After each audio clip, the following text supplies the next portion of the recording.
Good evening, everyone. Welcome to the March 11th.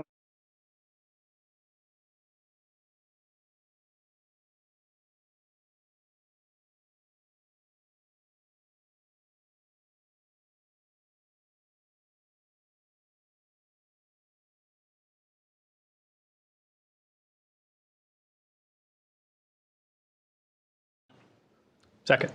Moved by Sittig, seconded by Leibold. Any questions? All in favor, say aye.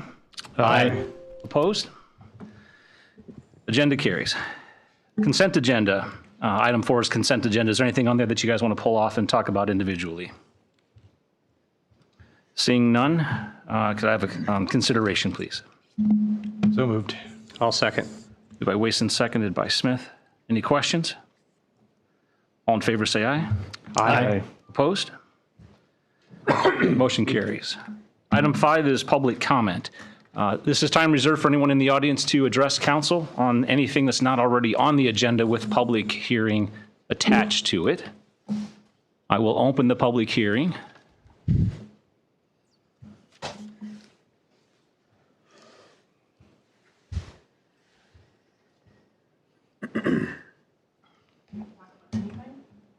You sure can.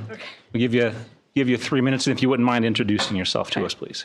My name is Lori Durian. Earlier today, I sent an email to each member of the council, and I just want to read the email to put it in the record. I'm here today representing a family inclusive of a trans son. The proclamation of the Trans Day of Visibility that'll be offered at tonight's hearing. As a resident and a mother of a trans son who is a North Liberty native, this visibility matters. The last few weeks and months have been difficult for our son, our family, and the trans community at large. The near constant attacks on the humanity of our son have been emotionally devastating and physically draining. The message being received by our family is that we are not wanted in our state, that we do not provide value. The simple act of a proclamation is needed not only to lift our spirits, but to remind our son and our family that our community sees us, values us, and our contributions. It also sends a vitally important message to the trans children of our community who are definitely here and definitely exist, that they are seen and that they matter. I would deeply appreciate your support of the proclamation tonight. Thank you. Thank you, Lori.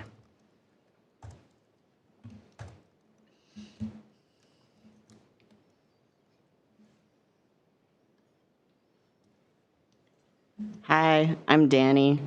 I'm a resident of North Liberty, and I'm just here also to express my support for the proclamation. North Liberty is my home, and it's vital to me and our community that we welcome everyone with open arms, regardless of race, class, ability, country of origin, sexuality, or gender identity. The world is well acquainted with the pain of that trans people can go through, but I believe we can make our corner of Iowa a place that trans people can seek joy and belonging. Thank you for supporting all the different kinds of people who make up our home. Thank you, Danny.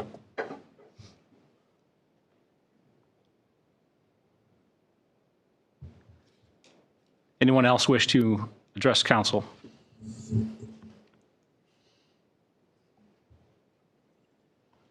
Hi, my name is Zach.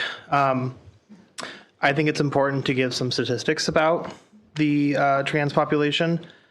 So 51% of trans people have to hide their identity at work for fear of discrimination, and 7 out of 10 trans youth people have to be or are subjected to death threats.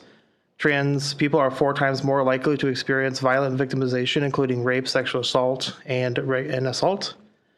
As of 2023, 1% of the United States identified as trans, while 3.6% in Iowa identified as trans. Trans people have been around since the ancient Sumerian times. This has been a thing that's not something that's new. They've been around for a long time. Germany was the first Western country with an institute that started studying LGBTQ identities in 1919, but this institute was destroyed by Nazi Germany. In 2024, at least 350 transgender and gender diverse people have been murdered, with 5,000 or more being killed in the last 16 years. And 47% of trans people have been sexually assaulted at some point. I just want us to remember that these people are a part of our community, and they are facing significantly higher risks of being victimized by other people. So, Mayor Hoffman, thank you for your proclamation of standing with the trans community. Welcome. Thanks, Zach.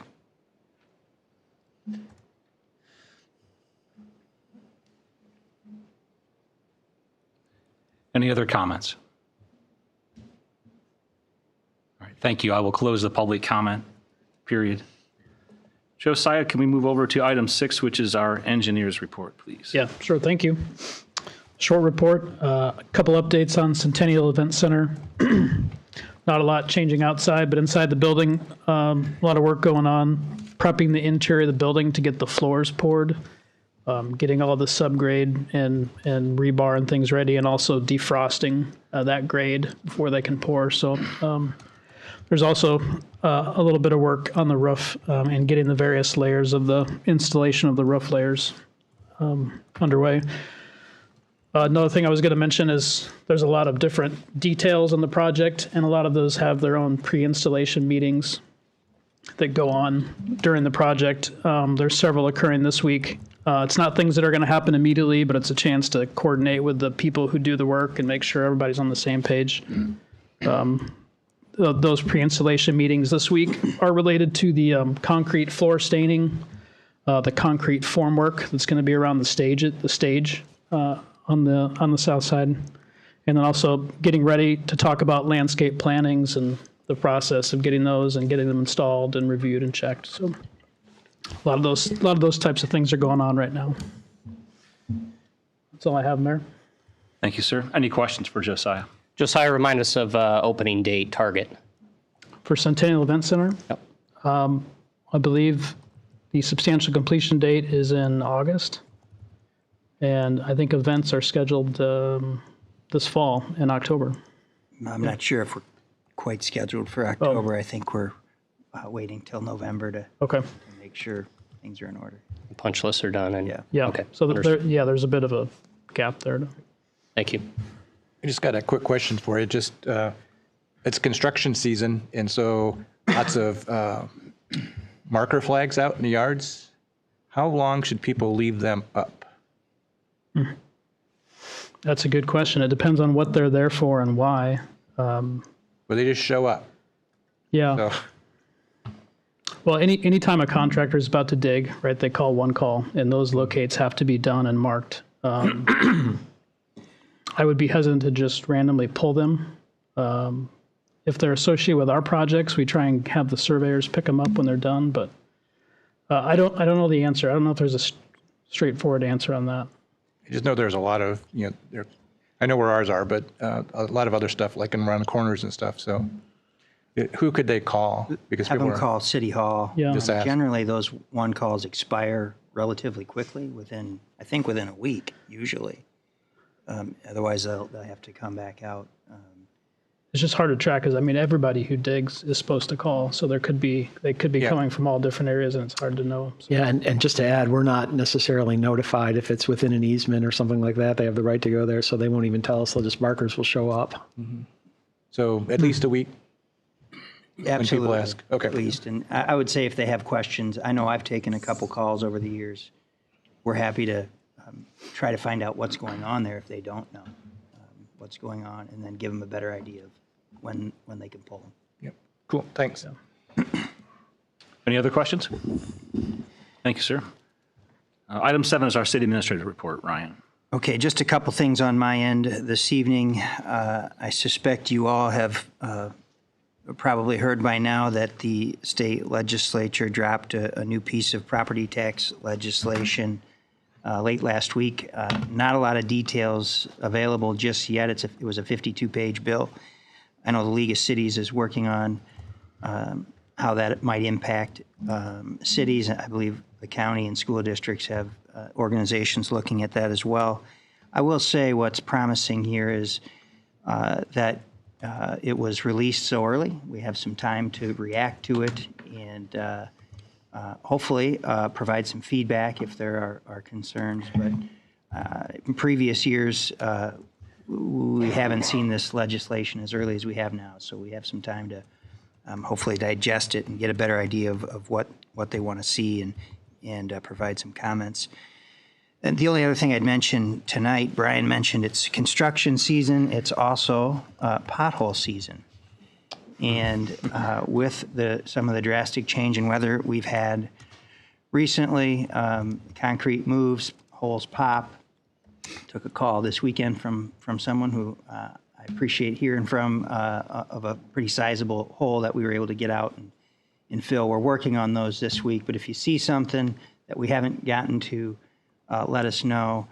Again, you can call City Hall or the street department or submit an email with a photo online on our website. And I'm sure as this weather continues to get nicer, hopefully more will pop, and just know our team is out there trying to look after them. So that's what I have tonight, Mayor, unless there are any questions. Any questions for Ryan? Mayor, I would just ask Ryan, once you get the summary from League of Cities, would you please share that with council? And then if there's any deadlines, we would like input, and then maybe through the mayor as our voice to the League of Cities to assist them in their lobbying that needs to occur. Absolutely. As soon as I know more, you'll know more. Did you volunteer me for a trip to Des Moines? Sorry, Mayor. Paul? Is when the property taxes, how much can that change between what they put out now and when it becomes effective? It can change substantially. This is one of the bills that are not privy to the funnel, so I think that's one of the challenges we've seen over the years is they can make drastic changes quickly with little notification. And more pointedly, I think maybe your question was, can those impact what we've already gone through and approved and think we have for numbers for this year? Yeah, that, but also just process-wise, if what we have right now is what it's going to be, but I don't think that's the case. Well, so the budget we're approving now, unless they do something really crazy, should not be impacted. This would take effect as soon as the following fiscal year, FY27. But to your point, anything that came out in that legislation last week could be changed. Now, again, another promising point here, trying to think positively. Both chambers have been working on this bill, so there seemed to be some agreement there. So it's not as likely we'd see one bill from the Senate and a totally different bill from the House. It seems like there's some unison there. Thank you. Any other questions for Ryan? Thank you. Move on to item 8, which is Mayor's report. Really just one thing on my to-do list here. First of all, the 5 of you here to my left, I wanted to thank you this week for the questions and the discussion that's come out of this proclamation. I think we can all agree that the questions we ask don't always have simple answers, and we approach that. So I appreciate the time that you've all put in with me, with city staff. As to city staff, Ryan and Grant, I'd like to specifically thank you for being there and answering, providing guidance and questions to these guys, these folks, these council members over this past week. For all of you in the audience, these guys just don't show up to work 8 to 5. They're here nights. They field phone calls over the weekend, and they do their best to make sure that the information we're going through tonight is digested and worked through and understood after we get it late Friday afternoon. And I also wanted to thank everyone in this community for showing up, either for being here in person tonight or with the emails that you've sent to us over the last couple of days. Our conversations and our community is better for the input that you've provided to us and your involvement. Please continue to advocate for your community, for our community, as we look to continue to be more connected and welcoming. And finally, I wanted to express to everyone the importance of conversations. A few of us had those this week, and we got to that point where we just appreciated having that conversation. And it's really important for us to take time and talk with each other and understand each other. We all make assumptions. Sometimes that's how we navigate life. Assumptions can only get us so far, and we need to be able to understand really how someone else is perceiving this world. It provides for a better understanding of how they experience life. With that, I am proud to be able to read our proclamation to you here tonight on the Trans Day of Visibility. Whereas we recognize visibility as necessary, as is the dignity and joy of transgender, non-binary, and gender non-conforming people, whereas regardless of their gender, all North Libertarians require a sense of community through equitable access and positive interactions that promote an environment of being seen and embraced.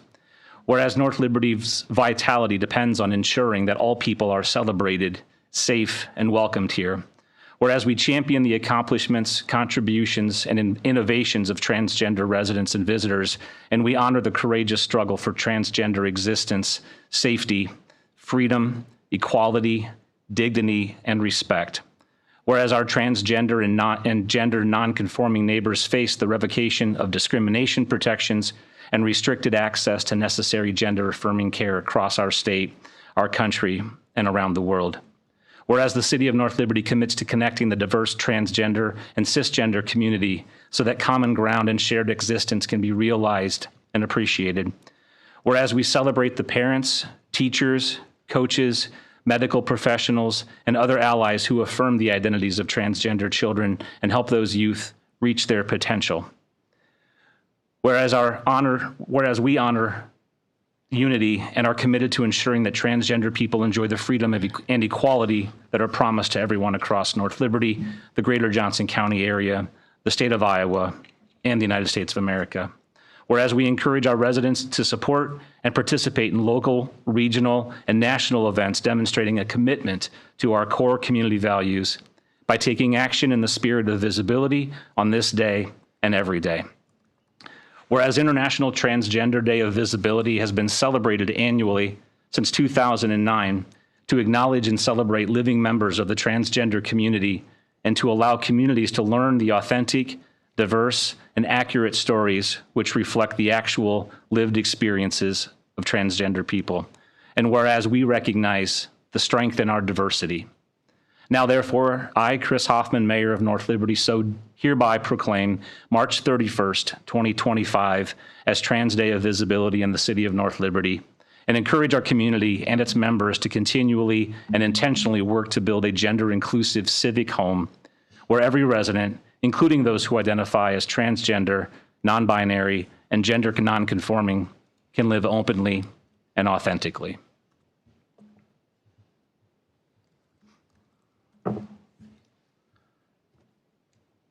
That's all I have for tonight. I'm going to move on to item 9, council reports. Council members, if there's anything that you've been a part of in our community representing the city, now is the time to let us know. Yes, sir. As it's construction season, it's also becoming a severe weather season, and so the emergency management folks are really telling people to try and be prepared and start thinking about those things. And actually, maybe this Friday may be one of our first days of the season for that. So just everybody stay tuned and watch the weather. Good point. Who else? Mayor, I'd ask that the council supply me with some feedback as part of the Think Iowa City Board. We'll be meeting Thursday, April 10th for the next 5-year strategic plan. So I'll send an email to Ryan that he can send out to the group asking for their feedback and just trying to imagine what it looks like as far as tourism in Johnson County from now till 2035. So certainly welcome that feedback, and will be our voice from North Liberty on how we can increase some visitor experiences here as we move to the future.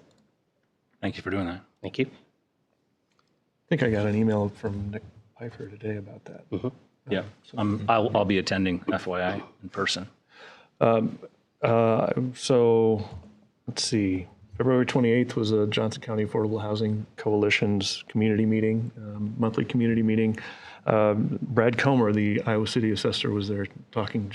It was interesting to hear exactly how they do assessments on real estate. So that was interesting. Kelly and I attended the Night of 1,000 Dinners last week on Thursday night, and that's, food and sitting down and talking to people. So it was a good event. And I think Iowa City, I just want to congratulate Think Iowa City and the Iowa City Area Sports Commission. They hosted the National Collegiate Women's Wrestling Championships on Friday and Saturday. It was a great event. And if you have not, if you're a wrestling fan and you haven't checked out the Iowa women's wrestling team, I highly recommend it. 2 years of existence and 2 national championships is something to be proud of. So that's all I've got. Thanks, Eric. I attended the Optimist Club pancake breakfast at the rec center. I always look forward to that. Got served some yummy eggs by the police chief. That was good to see her there. And then also I'd just take the opportunity to shout out to the streets crew. I called in. There was the potholes pop and there was concrete on the road, so which is hazardous, obviously, especially the motorcycles. So anyway, they were out there almost instantly. And I know it's not just because I'm a counselor or whatever, they would have done that for me, even just, in my regular. That's how I always look at it, Paul, whenever I call. But thank you to them and keep up the great work. Thank you. For me, Mayor, just wanted to say thank you to all of everyone that has attended tonight. We have a similar program in 2 weeks if you'd like to come back. And I don't know that we'll have another proclamation, but it is good to see so many representatives of our community. I appreciate that. And also the youth that has joined us here. I know they may have been dragged by mom or dad, but at least we really appreciate that and make a plug for our North Liberty Youth City Council. In regards to wrestling, Eric beat me to it, so I won't go down that path again, but just a couple of things that I attended. I see representatives from Greater Iowa City here, so I wanted to say thank you. Just a few short weeks ago, we had state legislators on site here at our North Liberty City Hall for a conversation on business success. And so I just wanted to say thank you for that coordination and getting those folks in here. It was a really good meeting. It was really well attended. I was happy to represent North Liberty there. And then just this last Friday, thank you to First Interstate Bank here in North Liberty, who hosted and had another nice coffee connections. So on behalf of the city, I was the default on the updates for the city, but it was a very nice event and happy to represent North Liberty that way. Thank you for doing that. Mm-hmm. That's it for me, Mayor. Thank you, sir. Item 10, economic development presentation. I'm going to turn this over to Ryan, but before we do, our destination tonight, counselors, is to provide some guidance to staff on how to, if to proceed. So please keep that in mind. Ryan, I'll turn this over to you. And actually, if I could just real briefly, I meant to mention during my report that I'm unable to comment or participate in any action on this because I have a conflict of interest. That's good. And I'll give I should say, if you'd like to stick around for this, you're absolutely welcome to. Don't feel compelled to. As Brian said, we do this every 2 weeks. None are like this one, though. This is going to be a unique presentation tonight. So pressure's on. Brandon, Scott, Jeff. So if you need a moment to step out, I'll give us a moment to do so. And then I'll turn it over to you. Okay, take it away, Ryan. Okay, thank you. Well, I would like to kick things off this evening by giving you a little background and a little context, and then I'll turn it over to Brandon Pratt, who brought his muscle in tonight, I see, to make sure things go the way they want it to go. Really, this project and what you're seeing on the screen is the area in question. It's about 20 acres, but this all started about 3 years ago, a better part of 3 years ago, when Jeff Schweitzer came to Russ and had just acquired the Moxie Solar property, and he probably still regrets coming to Russ to talk to him about it, because we enhanced or enlarged the conversation, and at that point, Jeff started to pursue all the 10 acres there on what we call the east side of this property. And we continued down that road for a while, and then Jeff found Brandon somewhere and brought him into the conversation, and the scope of the project doubled overnight, or the concept anyway. And so that's why that's what you're seeing in front of you today, a potential redevelopment of 20 acres in the heart of North Liberty. And I will defer here shortly to Brandon and his team about the scope and the complexity of the project, but I want to just make a few points or provide some additional context before I do. The first being, I think you're all aware that this area, we've sometimes referred to at least portions of this area as the Cherry Street District. It's been on our radar for a long, long time. It's got what I think we'd all consider some gray field in the area, some aging facilities, and it's obviously got some low ground and pretty difficult from a development standpoint. But I think we all knew and hoped for some redevelopment in this area, and that's what we'll be talking about today. And I think I'm sure you'll be excited to see what Brandon and company have in store.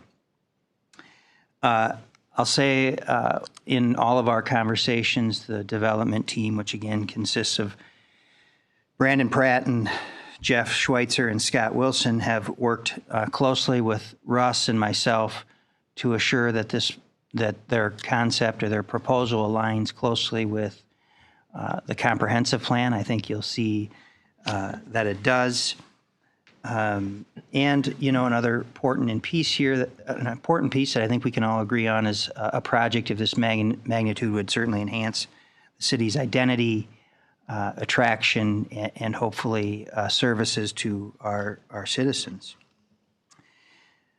There is a significant request for an incentive here, as noted in the packet. The request is $20 million. That'd be the largest incentive that the city has ever undertaken. That being said, this would be the largest economic development project the city's ever been a part of in terms of a parcel of land and the redevelopment work that needs to be done. I've noted in the packet too that obviously, as with any investment, there's some risk here. That being said, we think we can mitigate the risks through an economic development agreement that we'll talk about a little bit later. But also, we feel really good about this development team. These three individuals are members of our community, live in and around North Liberty. Brandon has lived in this community since he was his kid's age, or even younger. So he's very familiar with the community and committed to the community, and you've seen that with some of his developments so far. And the last thing I would note is that I'm convinced that without this team, a project of this magnitude, bringing all these parcels together, wouldn't happen, or certainly not as one cohesive project. These gentlemen took advantage of some longstanding local relationships. They're working with national relationships to recruit potential tenants here. So we think this project has a lot of merit, and we think we have the right people in place to make that happen. And I'm going to turn it over to Brandon here so he can provide you some details about the project, and then I believe the mayor then will open up for questions. We can talk a little bit more about the structure of the proposed incentive and how that might work as well. Thanks, Ryan. Thank you, Ryan. First of all, excited to be here. My current partner, Scott, and new partner, Jeff, and my family joining me here the first time in the chamber. It's bittersweet, so thank you. And I think you guys know me. I've been up here a few times. I drew the short straw to give the presentation tonight.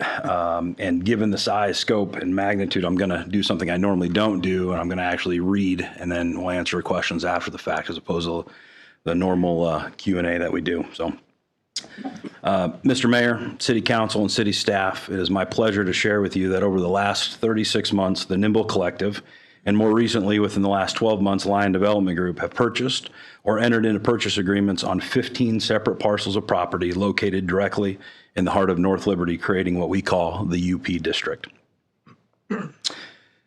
We have leveraged our reputation and relationship with property owners to do something that, we believe, no other development team could accomplish. This infill city redevelopment project will transform 20 acres of largely underutilized land from what sits there today into a thriving district featuring approximately 65,000 square feet of commercial, medical, retail, and office buildings, as well as over 350 Class A apartments.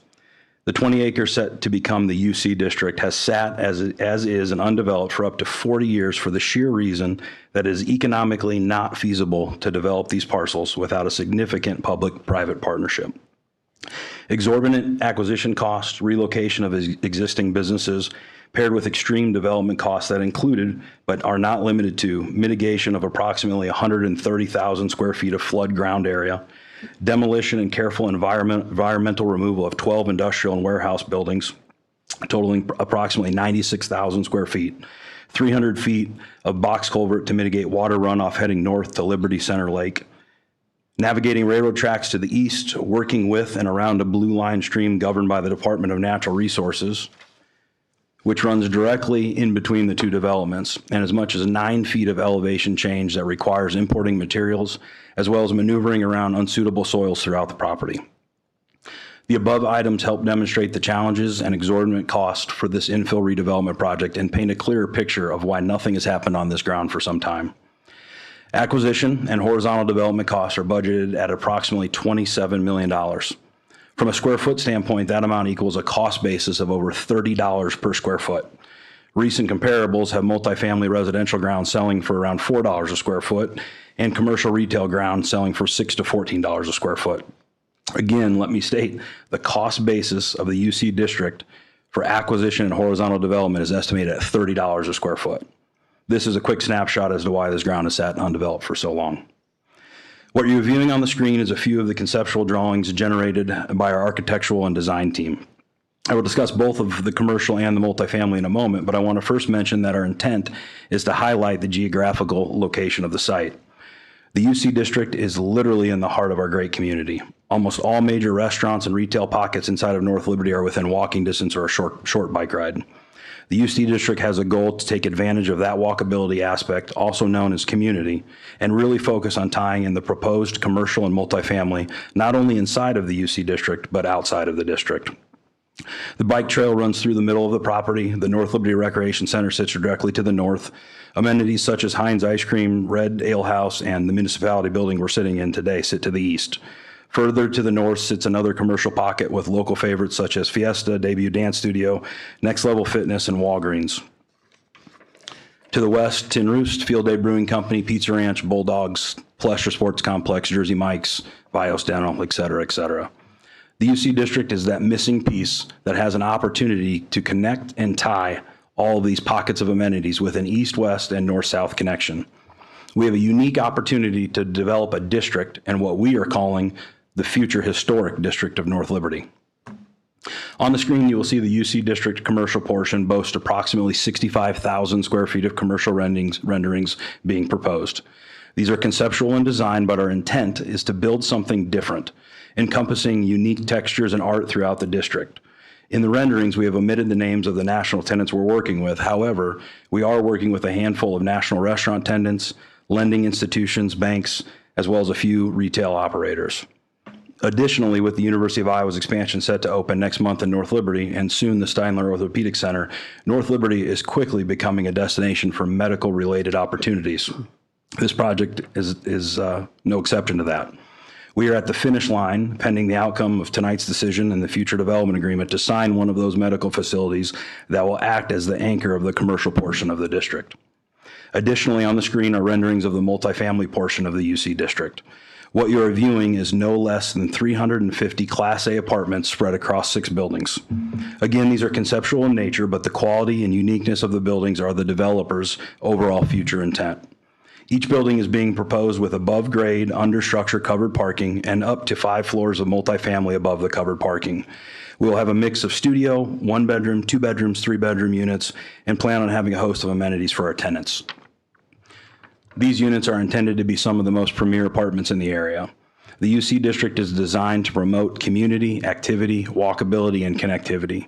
We are proposing a bridge to be built connecting the residential with the city bike trail and the commercial area. It is also our intention to utilize the city recreation facility to the north as an additional amenity for our tenants, providing our tenants with annual membership. Not only is this a continued focus on what we call community, but providing additional revenue to the city recreation center.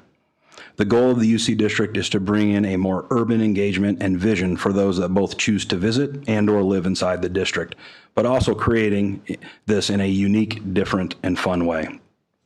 We are looking to transform 20 acres of underutilized ground in the heart of North Liberty into something new and exciting that hasn't been done before. The Urban Central District looks to add a little more urban feel in one of the fastest growing communities in the heartland. Lion Development Group and the Nimble Collection thank you for the opportunity to do so, and we thank you in advance for the city's support. We are appreciative and excited to be able to develop North Liberty's future historic district. I'm happy to answer any questions. Do you want to facilitate this? You kind of know what conversations have been like with council and maybe prime a few of them. Or do you guys have questions right off of the bat that you want to hit at Brandon?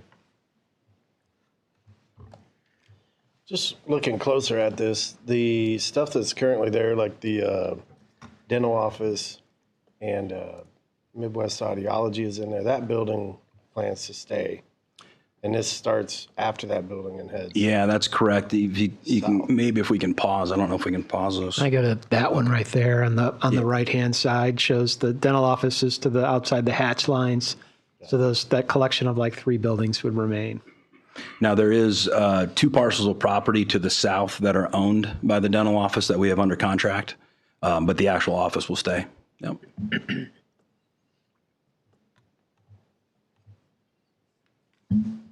Go ahead, guys, in any particular order. Yep. Well, I got some questions. Yeah. So I appreciate these renderings and stuff. That was a little more helpful and stuff. So yeah. Question 1, what happens to the creek?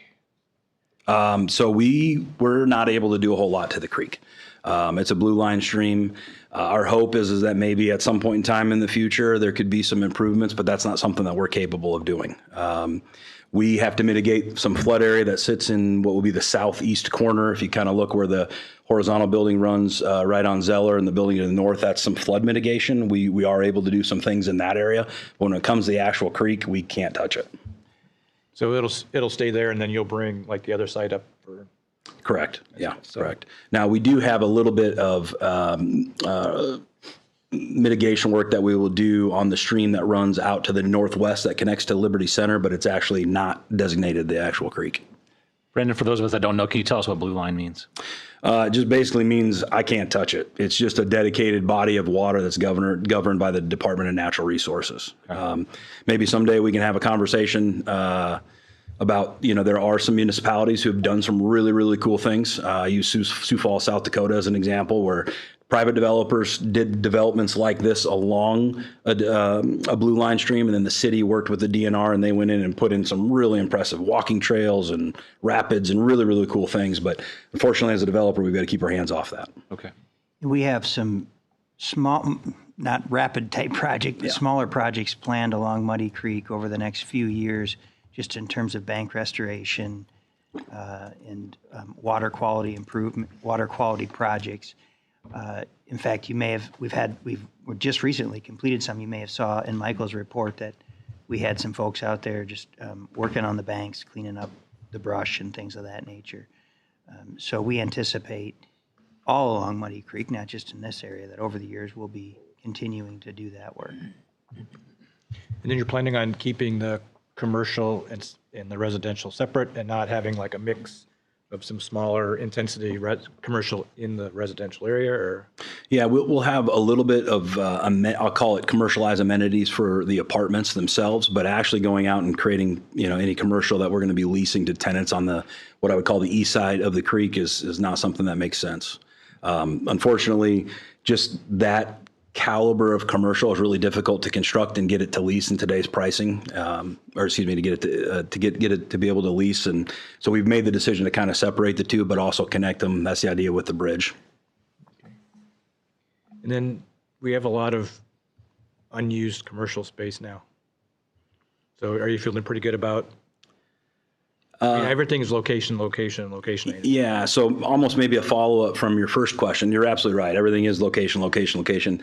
A lot of the vacant sitting commercial is what I would call older generational commercial. A lot of stuff sitting underneath multi-level apartments. I advocated a while back when we did the Penn Street Place project next to Tin Roofs to eliminate commercial on the lower level.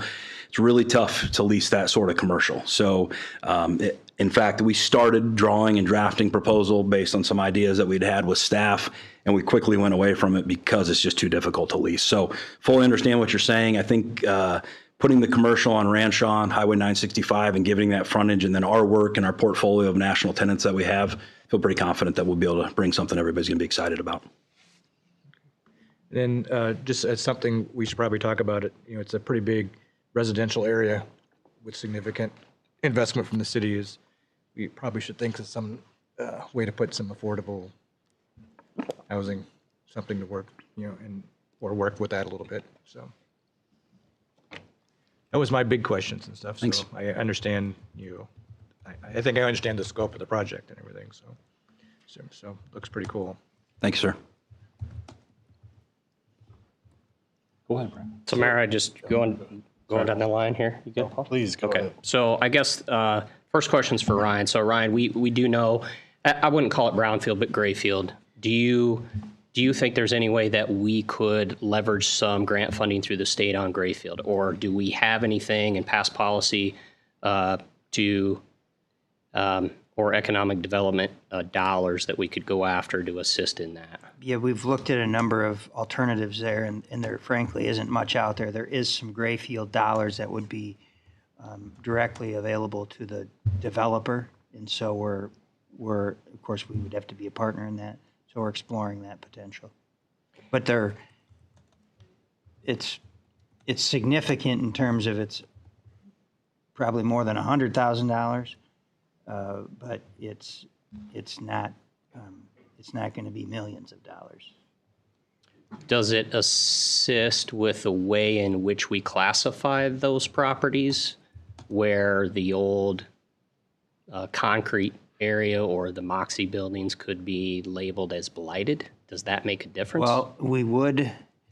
It makes a difference, but not in that scenario, not in the grayfield brownfield. Okay. Scenario. We would actually be proposing, if we're moving forward, if we get approval to move forward with establishing an urban renewal area here, we would deem this area as a blighted area, which then allows us to collect TIF revenue longer than a standard TIF district is allowed. So the cap on a economic development TIF is 20 years. When you deem a property blighted, which there are a few extra steps and obviously some paperwork that comes along with that, then there is no limit on that TIF district. It runs in perpetuity. Not that it'd be used in perpetuity, but it gives us a few more years to help make the ROI work on this project. Brandon, what's been the discussion on economic development long term? So when you came and pitched Palestra and Bulldogs, and that scenario and those projects, you guys had some figures of what you believe that was going to bring into the community. What's been the discussion there with your discussion with your retailers?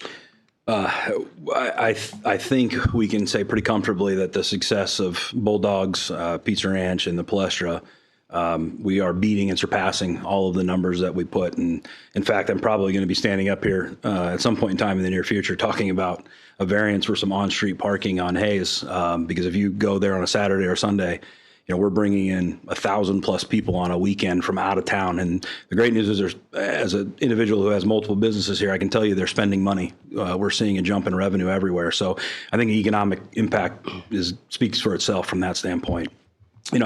This site probably isn't going to have what I would call an entertainment district like what we did at Solomon's. Right. However, I can tell you that the medical facility that we're going to bring here is going to be a generator as well. And I'm super excited about what that's going to do to the site and to the surrounding area.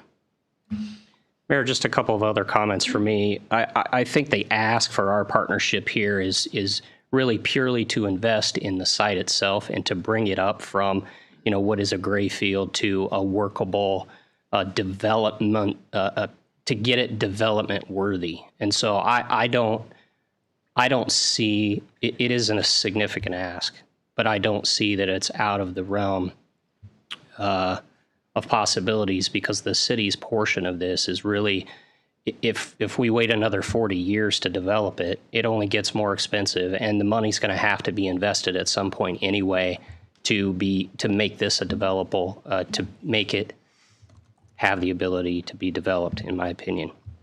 I've been talking and championing economic development here since my first day in this chamber.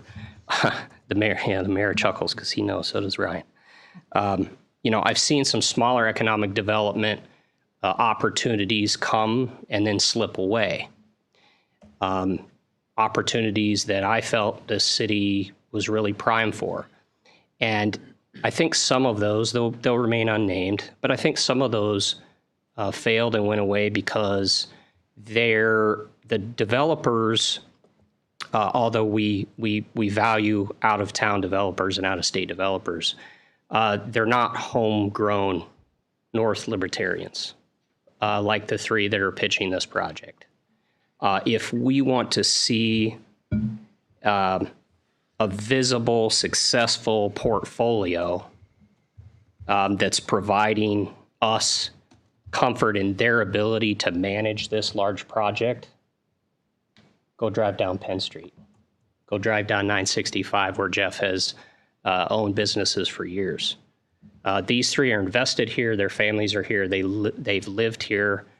I don't see us ever having another opportunity similar to this at this scale, and having folks that have grown up here that know the heartbeat of our community to be able to do this. It is a significant investment. And I will challenge all three of you. There's a lot of things that have to go right.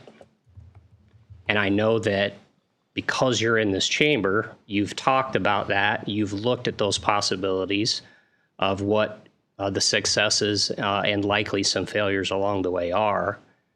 And you're investing not just your reputation, but your businesses on this and from what you build in North Liberty. So I'm grateful for the opportunity to be able to partner with locally successful developers in something that will be one of our largest. And finally, I know seeing the pictures, I can tell that the artistic work of Jeff Schweitzer is all over that. And it is going something like that, and we'll obviously talk through development if it is approved. But making that a beautiful anchor to what the Cherry Street corridor, walkability corridor for us could be, really could be the start of something amazing. So I appreciate the opportunity to partner, and I would be in favor of the project. Thank you, Mayor. Welcome. Paul, you've been sitting on there patiently. I'll skip over Eric for the time being. Oh, that's right. Yeah.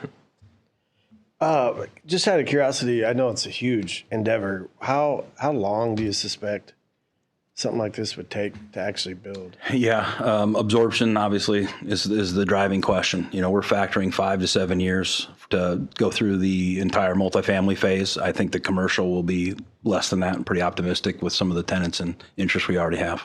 Do you prioritize one, like the I'll answer the question similar to what we did in Solomon's Landing. You just can't undertake a project of this size without some aces in your sleeve. So with the medical facility and the couple other tenants that we're working with, if we didn't have those people on day one, we wouldn't be standing here.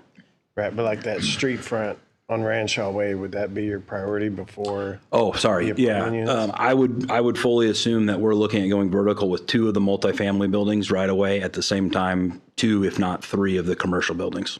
Got it. Yeah, we'd be starting on the north side of the commercial and the north side, the Cherry Street side of the multifamily, and then would work our way south from there. Got it.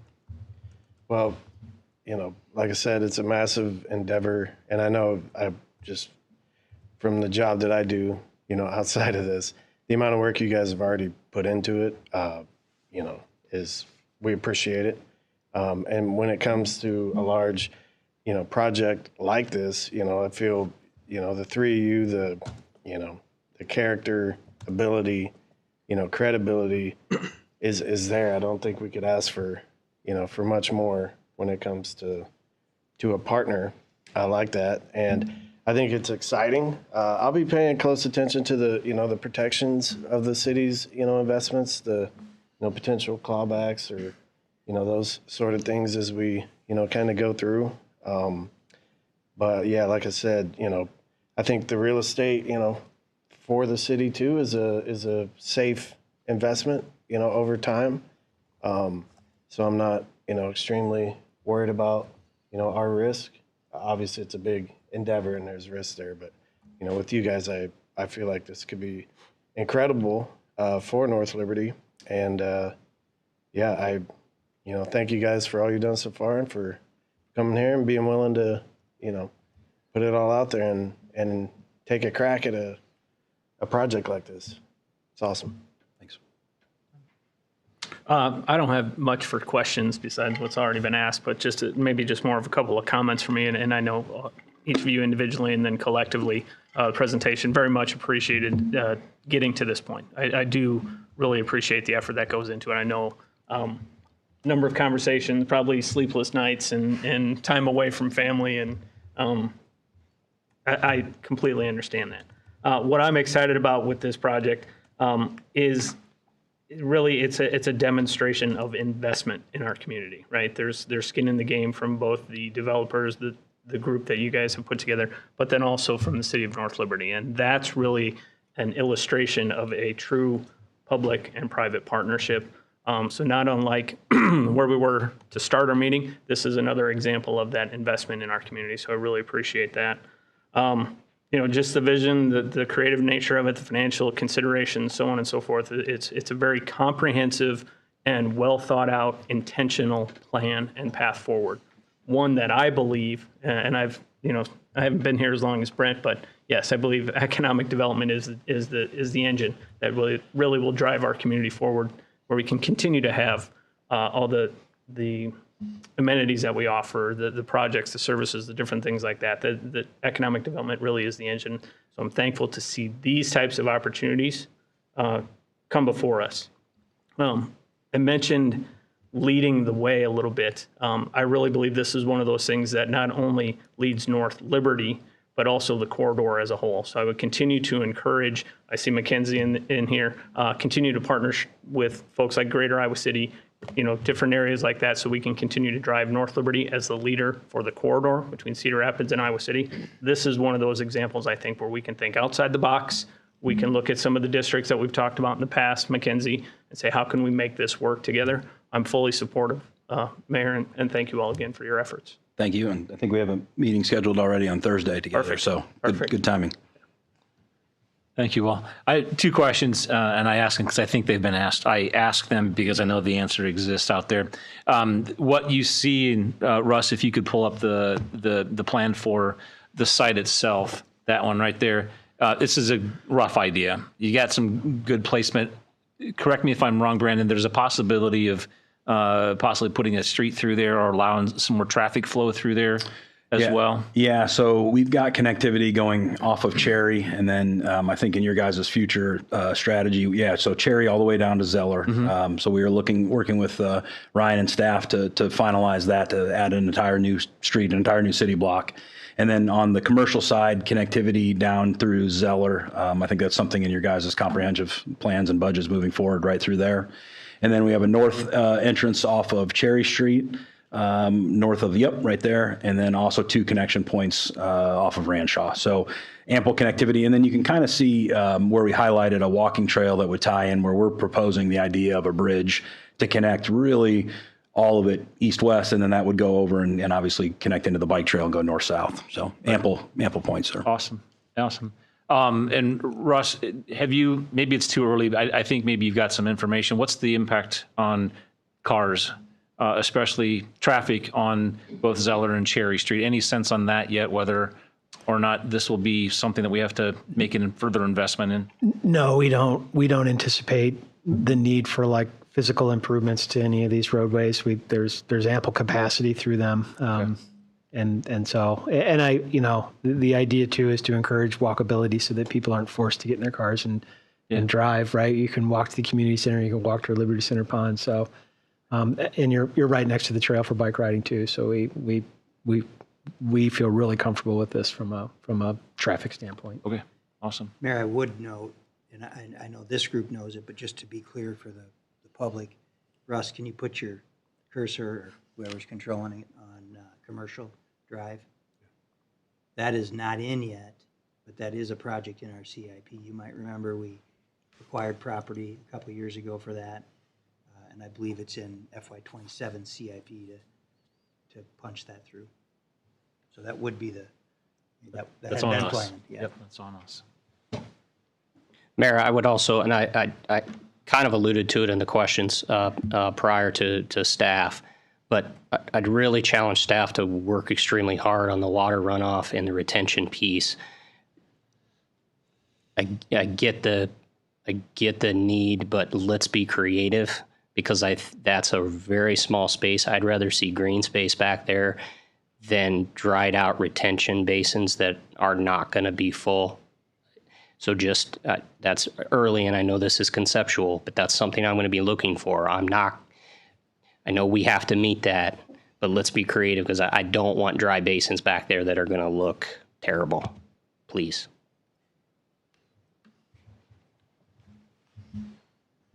All right, thank you all. The only one that left was my wife, so I don't know what that means. That's the only walkout we had.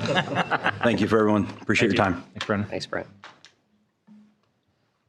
What are you going to do next, Ryan? I would sure like a motion to proceed with developing a economic development agreement and creating an urban renewal area. And then we would start that process, and it would all come before you still, but just a confirmation that you're willing to proceed. So moved. I will second, Mayor. You guys are chickens for not saying all of those words. I just looked over. He's got a cheat sheet over here. Yeah, it's all right. We have Tracy backing us up over there as well. Are there any further questions? Tracy, we're going to take a roll call on this one, please. Sorry. Park, Aye. Wason, Aye. Smith, Aye. Leibold, Aye. Sittig. I abstain. Motion carries 4-0. Let's go get this, all right? Thank you guys very much. We'll move on to item 11, which is our quick start preliminary site plan, and item A is staff and commission recommendations, Russ. Thank you, Mayor. You will see the construction happening, the ongoing construction with Liberty Commons. We took a break during the winter, but looks like things are ramping back up. One piece of that on 2 acres will be the Quick Star, zones C3 and urban high intensity. And here's the building footprint, just over 9,100 square feet. Quick Star has been excellent to work with as usual. I think it's going to be similar to the store that we see on the west part of our city. But we did have some design concerns early on, especially with building orientation facing Dubuque, just so we had the nice looking part of the building, as well as their access points being too close to Dubuque. And really our big concern is, if traffic starts backing up on our public streets, that's what causes congestion and problems. So again, they responded to all of those comments, and what you see is a site plan before you that we feel very comfortable with. As I mentioned, the public improvements for the subdivision are ongoing. The street on the west-hand side is private. The street on the east side will be public, and that will need to be constructed prior to this development. Here's the landscaping plan again, excellent, and they've been great to work with. So our planning commission did find that it met our site plan ordinance conditions, and they unanimously recommended that the city council approve the site plan. Thank you. I'm not on this action item, but I would just echo that their folks were really great to work with this process. Thank you. Do we have an applicant presentation? Terrific. Good evening. My name is Casey Bonger. I am a real estate manager for Quick Trip and Quick Star. Thank you to the City Council, Mayor, and to Ryan for getting us to this point. I think Ryan really laid it out here as to what we're building. It is the same type of store. It's our Generation 3 store that is already open today. And this one does not include a car wash. The site or lot was too small to include that. So I am available if you have any other questions. Fire away. So is Generation 3 similar to the one that's already? Yes, it's exactly the same. It just doesn't have the car wash attached. I like that car wash. We had a council member who brought this up years ago, and I continue to ask, bicycle parking. Do you have that spotted, laid Yes, out? we always have that in front of our Thank you. stores. Yes. Thank you. Are there any other questions for Casey? No questions, but just really, again, thank you. So it's really positive experience tonight, seeing all the growth from our community. And so you're a big part of that, and we appreciate it. Yeah, thank you. Thank you, Casey. Thank you. Item C is resolution number 2025-30, and this is a resolution approving the preliminary site plan for Quick Star, North Liberty, Iowa. Could I have a motion for consideration, please? So moved. Second. Moved by Park, seconded by Sittig. Are there any other questions for staff or? Mayor, I do have a couple. Yes. So I just, Russ, the streets, the turn lanes, I think you showed that to me in the questions prior to council, so thanks, that saves time. The pedestrian safety and the pedestrian crossing is my biggest concern. Those, just like they do now, at lunch period, at last period, when the free periods are open, the kids will be pouring across the street to get pops and sandwiches. So what's our thought there? What are our concerns with pedestrian safety from the high school? Yeah, having a couple of kids that go to Liberty and seeing one of my kids run across North Liberty Road was like, oh no. Yeah, and the safest thing we can do is direct pedestrian traffic to the roundabouts because those are the slow speeds of the cars. Accidents between pedestrians and vehicles, fatality rate is so much lower if cars are going slower. So ideally, we are looking to move pedestrian crossings to that roundabout. As part of this, the subdivision, the city is part of a joint city. They're building it, but we're reimbursing because there's basically to create the crossing on Dubuque Street to get from the north side to the south side. So that will be done in conjunction with the subdivision. Also, we recognize that the property to the east of this subdivision will be a school.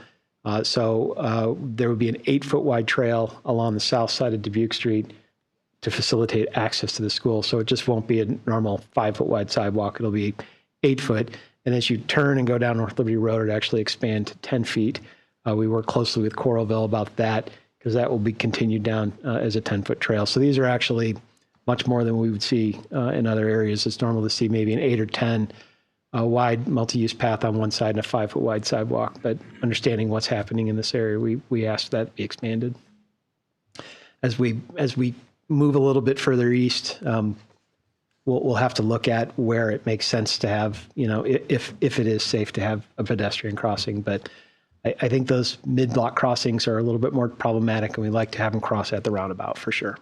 Is there anything we can do to work with the school to direct high school kids to that roundabout? It'd be, shortest distance, right, is a straight line. Yeah. And I think that's what Brent's. Yeah, they're not going to, realistically, we know. How can we make sure that we're working with the school to try and direct whatever pedestrian traffic to that roundabout, if that's the safest spot? That's something we will absolutely explore. Yeah. And any built-in or future pedestrian crossing is going to have to be east, in my opinion, of that high school entrance, right? Yes, I think the entrance, the westernmost entrance on Dubuque Street, I think preliminarily as we looked at it, possibly makes sense. But again, that's just something we've just talked about at a higher level, conceptual. Mm-hmm. It seems kind of likely that we would see a lower speed limit at some point on this stretch of Dubuque Street as well, right? Possibly. I mean, we're 35 through here. I know it kicks up to 45, but yeah, possibly. Yeah, as we urbanize. I guess I would just add, I was lucky enough to sub in for the mayor when they opened the first one up and had their groundbreaking ceremony. So I got to learn a little bit about the company itself, and they treat their employees really well. That's some quality jobs, coming to the area. So I just, welcome again, and where you headed next is, as far as I'm concerned. But, Had lunch there this weekend. So I just have a quick question on the Dubuque Street. So we're adding the turn lane in, So and then there's kind of that little kind of shaped out area. Is that going to be a raised like? no, that'll just be striped. Okay. So it kind of essentially creates a turn lane, but that'll just be striped, and then yeah, turn around right before you get to the roundabout. So it'd be a left turn movement into there. There won't be. Yeah, I think the cars going eastbound will just be able to go right here. We tend to think that the public street over there at Free Reign is going to be more of the primary access, but you never know with traffic. It's kind of like water. Well, so just somewhere along the line, we'll probably have to put like a pedestrian island, like it's going to be up on by the dog park, something like that. Are you envisioning? Or? Well, so the pedestrian crossing will actually be in a refuge island in the so the island exists. So apologies, I misunderstood your question.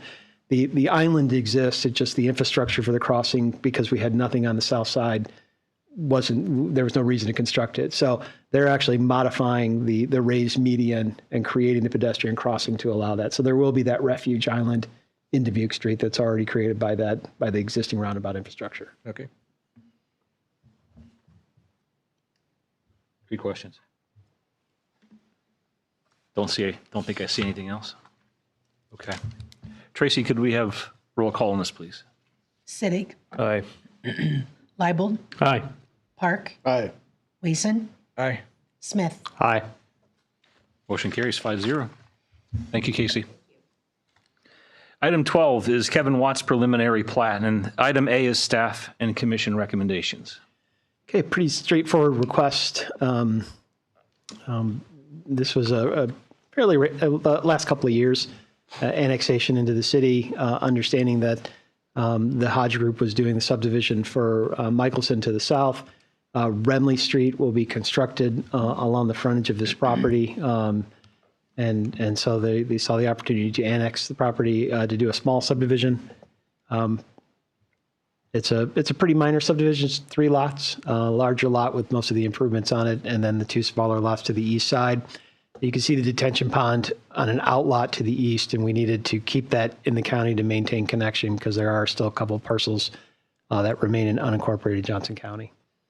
But the Planning Commission had a couple of findings with consistency with ordinances, and has forwards this request to the City Council with a recommendation for approval. Thank you. Any questions for Russ before I move on? Is there an applicant presentation?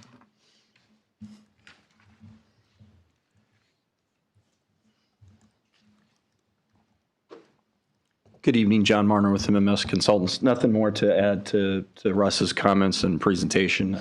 Just to add again, the goal here is to coordinate this subdivision with the construction and the subdivision that's ongoing right now on Michelson Second, just immediately to the south. So the effort here is to try to coordinate this subdivision to make sure that we get the improvements installed at the same time. And I am available for any questions if you have any. Any questions for John? All right, we like it. Thank you, sir. Thank you. Item C then is resolution number 2025-31. This is a resolution approving the preliminary plat for Watts First Subdivision, North Liberty, Iowa. Could I have a motion for consideration, please? So moved. Second. Moved by Sittig, seconded by Park. Any other questions? Tracy, could I have a roll call, please? Wason. Aye. Leibold. Aye. Sittig. Aye. Smith. Aye. Park. Aye. Motion carries 5-0. Item 13 is community center rates, and this is resolution number 2025-32, a resolution approving the recreation fee structure. Could I have a motion to for consideration to start with, please? I'll move this, Mayor. Second. Moved by Smith, seconded by Leibold. Ryan, can you introduce this and possibly bring Shelley in? Sure. So we do have Shelley Simpson, our Recreation Director, here this evening, and you've seen her memo in your council packet. Last year, we increased and uniformed the daily admission to the rec center. You might remember there was varying fees, and we just went with one straight fee. The rest of the rates didn't change. We're proposing to update these rates. They haven't been changed since 2018. You'll notice, though, we're not suggesting significant updates here, significant increases. But we are wanting to, in addition to adjust the rates, make things a little more easily understandable in terms of what a package, what a recreation package offers. And so you might remember we currently have the black and gold, the black, the gold, and the silver, I think. So, when you just say the colors, you don't know what you're getting. So we've tried to simplify that a little bit, which is what you're seeing here, and then make some of these adjustments. Additionally, the resolution would allow that future rate adjustments that don't exceed 15%. And again, some of the logic there is that, on the smaller amounts, for example, a $10 monthly membership, 15% is $1.50. Obviously, that number increases as the rates go up, but the idea would be that smaller adjustments could be made administratively with that guardrail, that the idea that 60% of expenses are covered by fees versus property taxes. And so the resolution would approve these rates and allow that flexibility moving forward.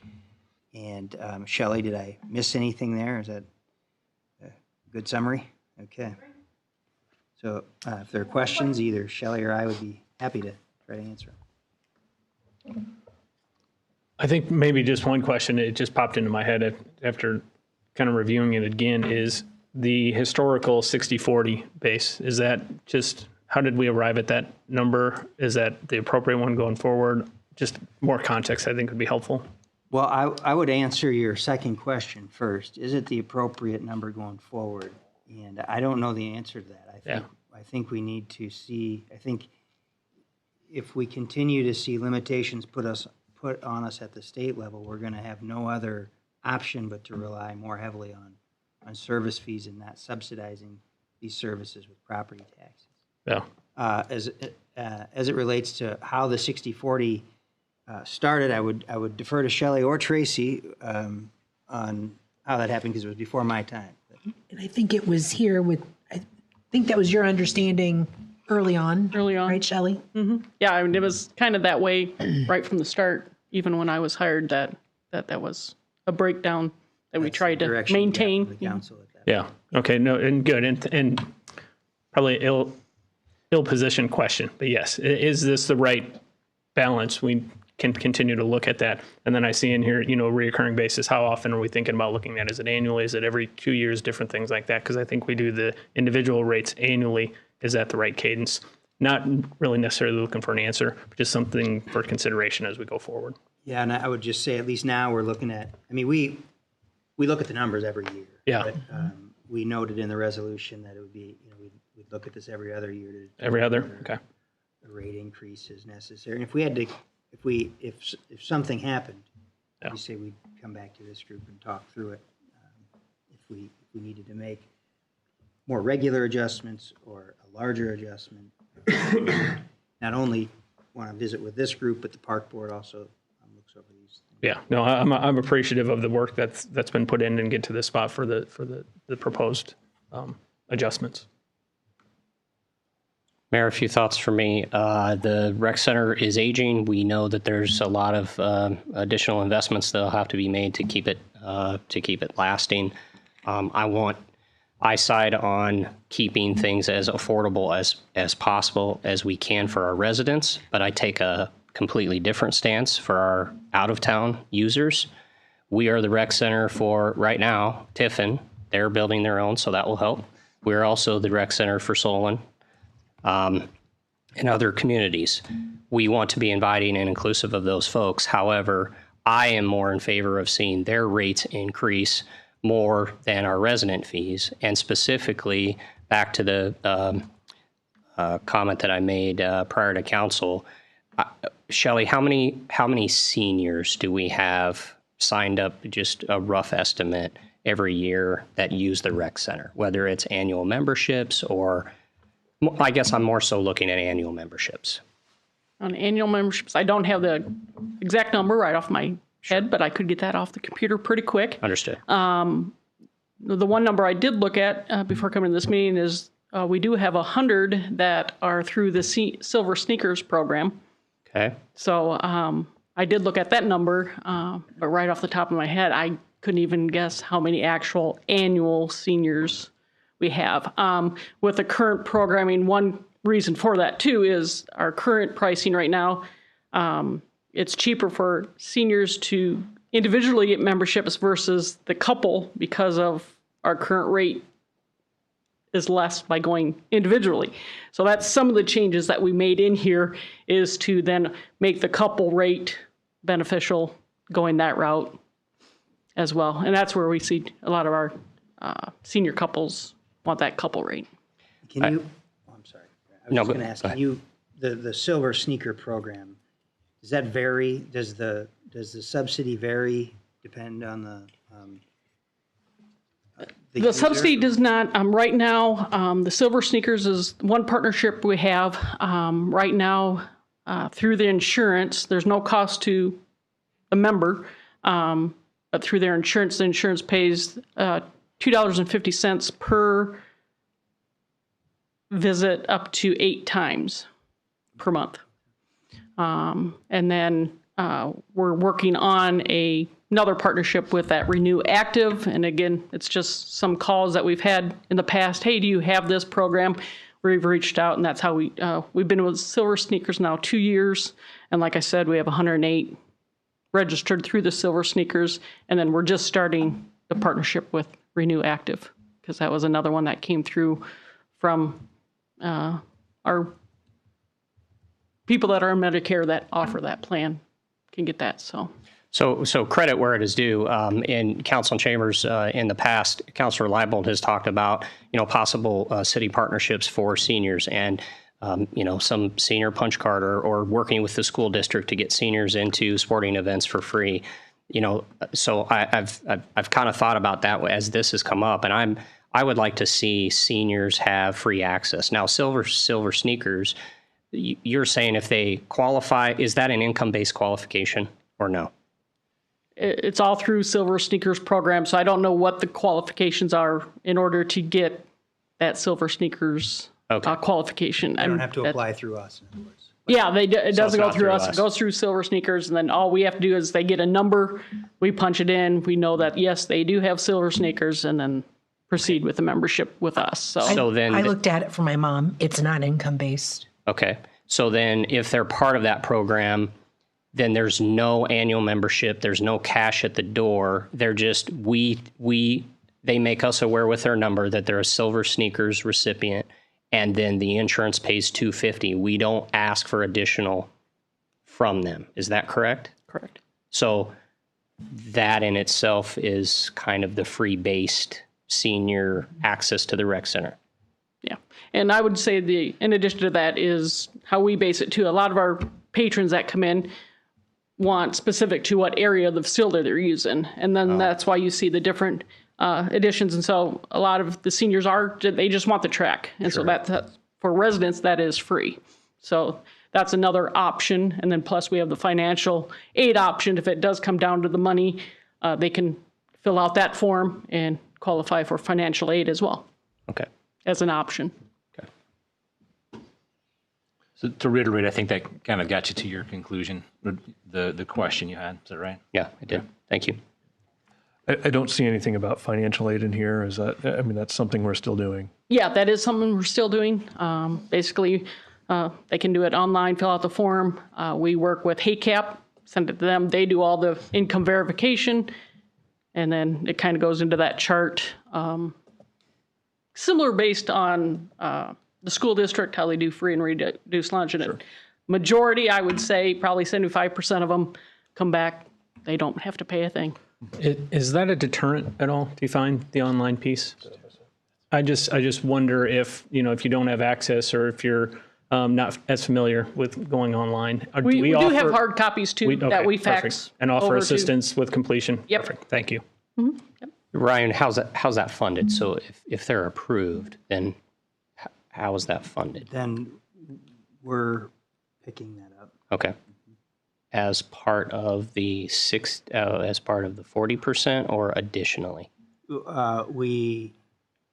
It's the revenue is it's included. So Okay. we're not subsidized. It's not as if we're saying We're not collecting anything, basically. they're paying nothing, or maybe it's $2 a month. Sure. Then that's what they're paying. We're not taking money from another part of the general fund to make up that difference. Okay. It's just shown in the overall budget as revenue. Okay. Or whatever that might be. And just real quick, Eric, the financial assistance is noted on the flyer. Yeah. That's okay. Paul just pointed that out to me, and I apologize for this. No problem. So the only thing that when I was looking at it, I really appreciate that you made it significantly more beneficial to get a longer membership, because it really is really a pretty good price. The only thing, looking just at the sheet and stuff, it says youth and seniors and adult, and it doesn't say what's a senior, what's adult. Is that somewhere else not on the sheet, or like ages? Oh, as far as ages, yeah, we can have that on a different sheet, but just for purposes of flyer, yeah, we didn't have those specific things in the, we can add usually adult would be the 19 and older, and then youth and seniors. Trying to think, off the top of my head, seniors, I think 60 might be our number. I'm guessing on that one. But yeah, we have it else within the memberships. We have the I know that age. we have like the 55 plus connection and everything. Yep. Mm-hmm. Just trying to see if they fit in there and be something to kind of promote. Any questions? Anything else? All right. Thank you very much, Shelley. Tracy, we have roll call, please. Smith, Aye. Leibold, Aye. Park, Aye. Wason, Aye. Sittig. Aye. Motion carries 5-0. Item 14 is South Fiber Project, and this is resolution number 2025-33, a resolution authorizing the execution of services agreement between the City of North Liberty and Shive Hattery, Inc. for the South Fiber Project. Could I have a motion for consideration, please? So moved. Second. Moved by Wason, seconded by Leibold. You guys have any questions about this one? Yes, sir. So will add some redundancy to our system? Yes, and it'll do a number of things. It's not to bore you with the details too much here, but there's a significant repair that we need to make on Rancho Way. It'll add some redundancy. It will also connect the Centennial Center. And if I could just take 2 minutes, or less than 20 seconds here to say, when we started installing fiber probably 15 years ago, and we have an impressive hub, and we've partnered over the years with the school district, the university, city of Coralville, the DOT, thank you, to build upon that and in turn get access to their systems as well. So we have a pretty robust network that we're pretty reliant on. And this isn't used we don't rent it out to anyone? No. No, not in this particular case. Now, we may, sometimes if we go into the same hole, we'll share strands, but only with another, like the university or the school or something along that lines. It wouldn't be with any private business. The only thing I saw, I just failed to put this in an email, is the schedule. public hearing on May 12th just be this year? It's noted as 2024. Yeah, it's a quick Quick and easy. turnaround to get some of this work out to bid and built this year. Phase one is to get fiber to Centennial Park. So is there any consolidation we can grant that we can do in the timeline where we can, I mean, is there 3 readings? Can we consolidate? I mean, is there anything we can do to speed this along, to assist in the process? No, No. no mean to answer for you, but Yeah. Okay. the bidding timeline is, we're moving as quick as we can. Okay. Didn't mean to step on your toes. Yeah, and our rules have contemplate that skipping readings would be on the agenda. I do have an amended council rules brewing for you guys where that can be done on ad hoc as need be, but our current rules don't allow that. Very good. Any other questions? Tracy, could I have a roll call, please? Wason, Aye. Sittig, Aye. Park, Aye. Smith, Aye. Leibel. Aye. Motion carries 5-0. Item 15 is Buckmoon Villas final plat. We'll start with resolution number 2025-34. This is a resolution approving an amended and restated developers agreement and easements for Buckmoon Villas subdivision. Could I have a motion for consideration, please? So moved. Second? Moved by Sittig, seconded by Wason. Are there any questions about this one? Mayor, I guess I just want some assurance from staff. I don't know why it is. Maybe it's because of the initial issue with the pond that was there, but the water table and the water runoff and all of that is stuck in my head. So if you can, yes. This agenda item is is going to allow for an amended developers agreement. Our developers agreements, we have to have an exhibit that reflects what the final plat is. So we've already approved a developers agreement of this that did not have an outlot C on it. In order to have a developers agreement that reflects what is item B or C on this thing, this is step one to get to that point. So this part of the resolution that's before you has to happen. Okay. In order to move forward with discussion about the plat and the rest of it. I know we've spoken a little bit about the plan for outlet C, but we've put a number of restrictions in place that are also described in the surety agreement, which is item B, I believe, in front of you. And those restrictions are put in place so that there are no building permits that are going to get issued until all of our staff and engineers' concerns are resolved to make sure that there is no risk. There is a lower area, and there would be that the developer plans to provide infill from excavation from basements as development happens, but final grading around that outlot is going to be required to be completed before any developers, any building permits are issued for the entire subdivision. So there's a real fire to lit to move forward quickly to get these things to a minimum standard, and then they're going to allow us the tools to go ahead and take the figurative wheelbarrow full of cash and perform the work ourselves if need be, if it's not done within the time that's set forth. And that's set forth in item B in the surety agreement. But these are broken out in 3 steps. Okay. Is that responsive to your question, I hope? Yes, it is. Okay. And then just, I guess, Russ, with developments like this, the thing that really sticks out to me that I don't like is the lack of green space. How do we end up with concrete everywhere and super small side lots? I know this is a variation and a difference from single family, and I'm appreciative of that. But it just seems we're cramming these in with no green space, and I can assure you the people that are going to be living here are going to want some green space to enjoy. So how do we get to this place without green space? Well, we don't require, outside of your required front yards and your side yards and your rear yards, the dedication of open space. Certainly we could explore, code possibilities. There's other municipalities that require individual park space with developments, usually a little bit more common with multifamily. Mm-hmm.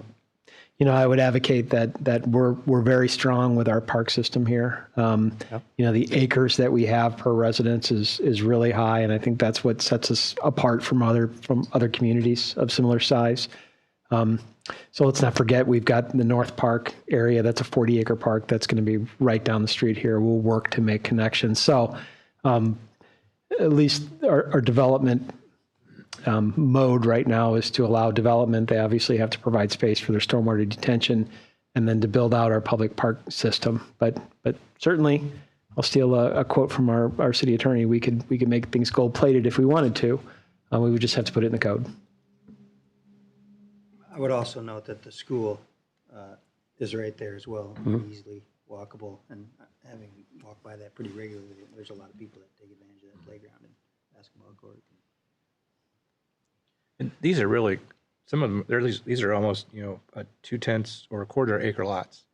So I think sometimes when you're looking at the picture here, the box that goes around your lot 41 or whatever makes it look like that's your house, but really it would be much smaller. So I think there'll be more space between the yards than actually some of the other places. So. Yeah, and this is for most of the subdivision. This is actually zoned RS6, and we've been seeing a trend towards that smaller lot. So this is kind of nice and refreshing to see something with a little bit more space. And I'll just say it again, Counselor, I think your point on green space, we can all agree with and hope for that. It is going to come at an actual price if we start to incorporate those in there. So not to say that it's needed to do that, but it's a consideration that I think we make over the years. And just to pick up living out there, Ryan is right. Whenever you walk or bike past the school, there are people utilizing that facility a lot, especially when school's not in session. The new 40-acre park across Ranshaw Way provides access, and there will also be an updated. There is a park in Fox Run just to the north of this, just a few minutes walk as well for kids to get out to. That will also, it's in our CIP to make improvements on in the future. So I get your point too, and I'm with you in spirit in those things, and I think we're trying to check those boxes as best we can and walk that line. Are there any other questions on this resolution? Tracy, can I have roll call, please? Leibel. Aye. Wason. Aye. Smith. Aye. Sittig. Aye. Park. Aye. Motion carries 5-0. Item B is resolution number 2025-35, and this is a resolution approving the surety agreement for Buckmoon Villa subdivision between the City of North Liberty and Buckmoon's Villa LLC. Could I have a motion for consideration, please? So moved. Second. Moved by Sittig, seconded by Wason. Any additional questions for this one? Thanks, Grant, for that explanation in the previous agenda item. Seeing none, Tracy, can I have roll call, please? Park. Aye. Sittig. Aye. Smith. Aye. Leibel. Aye. Wason. Aye. Motion carries 5-0. Item C is resolution number 2025-36, and this is a resolution approving the final plat for Buckmoon Villas subdivision, North Liberty, Iowa. Could I have a motion for consideration, please? So moved. Second. Moved by Sittig, seconded by Wason. Any other questions on this one? Tracy, roll call, please. Smith. Aye. Wason. Aye. Sittig. Aye. Leibel. Aye. Park. Aye. Motion carries 5-0. Item 16 then is our off-road utility vehicles, UTVs ordinance amendment, and item A is third consideration and adoption of ordinance number 2025-03. This is an ordinance amending Chapter 75 of the North Liberty Code of Ordinances governing the use of off-road utility vehicles, UTVs. Could I have a motion for consideration and adoption? So moved. Second. Moved by Park, seconded by Smith. Are there any final questions on this one? Tracy, roll call, please. Leibel. Aye. Park. Aye. Smith. Aye. Wason. Aye. Sittig. Aye. Motion carries. Item 17 is snow emergency and parking citation appeals ordinance amendment. And this is also a third consideration and adoption of ordinance number 2025-04, an ordinance amending chapters 69 and 70 of the North Liberty Code of Ordinances concerning snow emergencies and contested parking citation appeals. Could I have a motion for consideration, please? So moved. Second. Lots of mumbling. I'm going to give it to Wason, and who else wants Second. to? Sittig. Okay. Any questions? No. Tracy, roll call, please. Leibel. Aye. Wason. Aye. Park. Aye. Sittig. Aye. Smith. Aye. Motion carries. And item 18 is zoning code ordinance amendment. This is also a third consideration and adoption of ordinance number 2025-05, an ordinance amending chapters 167 and 169 of the North Liberty Code of Ordinances, governing definitions of and regulations for fences and accessory structures and uses. Could I have a motion for consideration, please? So moved. Second. Been moved and seconded. Any questions on that? Tracy, roll call, please. Smith, Aye. Wason, Aye. Leibold, Aye. Park, Aye. Sittig. Aye. Motion carries 5-0. Is there any old business? Yes, Can I Paul? just say, the work that the staff has done, you get this economic project, that's been proposed and all the growth that we've had. And I think a big reason for that is how easy it is and how smooth it is to work with our staff. And so I just take the opportunity to say thanks. You guys are doing a great job, and our city is better off because of it. Thank you. Anything else? Move on to item 20, which is new business. Yes, sir. Just if people have a chance and look at the packet for tonight, the police department report. So they had a lot of some new statistics I hadn't seen before about accidents. And it seems 40% of the accidents last month were caused by distracted drivers. So, something to think about. And then they did have a little bit of their preliminary data from the flock camera system and actually seemed to be useful. So people can pay attention to that and look at it and see what you can figure out from that. Good point. Mayor, I've got a quick item or correction. The date of completion for the event center is September 1. It's not August, like I mentioned. I think. Whenever I hear an engineer give us a date, I always end up to the end of the month. Anyway, so. I meant August 31. Yeah, August 30. Midnight. Thank you for looking. Exactly. It's very nice. Anything else? Yeah. My colleagues up here know that I proposed a resolution reaffirming the city's stance on civil rights. And I asked to have it on this agenda. Asked to have it removed from this agenda after speaking with some colleagues. I think, Mayor, I appreciate your proclamation and your willingness to do that, and your willingness to put the resolution on the agenda for discussion. I intend to have more discussion with my colleagues, obviously keeping in mind our rules about open meetings. But I intend to bring that back because I think it's important. And I think we've seen over the last few days how things like this affect people's lives. And I'm going to challenge my colleagues to think about that. I've talked to some of you individually. I will be talking to more of you individually. And I think I know there's some sentiment that what happened at the State House is a political issue and that we shouldn't touch it here. I think that's wrongheaded. I think we are an elected body, elected to make policies for the city. And I think as such, we are inherently a political body, and we should be making sure that we are making policies and making clear policies for our residents so they know what our policies are.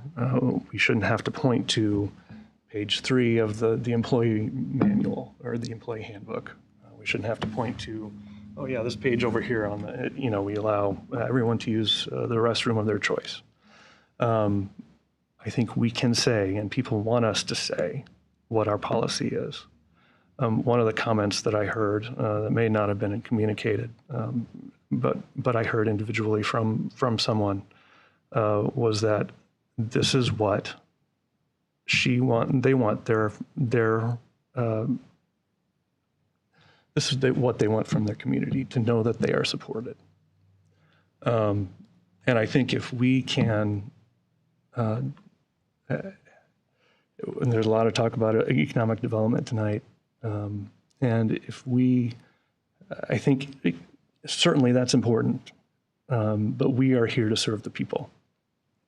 And if we're not serving the people, if we're not telling them that they're welcome, then I'm not sure what we're here for.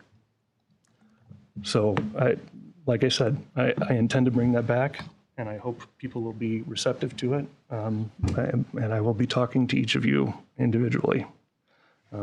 That's it. Thanks, Eric. Anything else? Could I have a motion for adjournment? So moved. Second. Moved by Wason, second by Siddig. Any questions?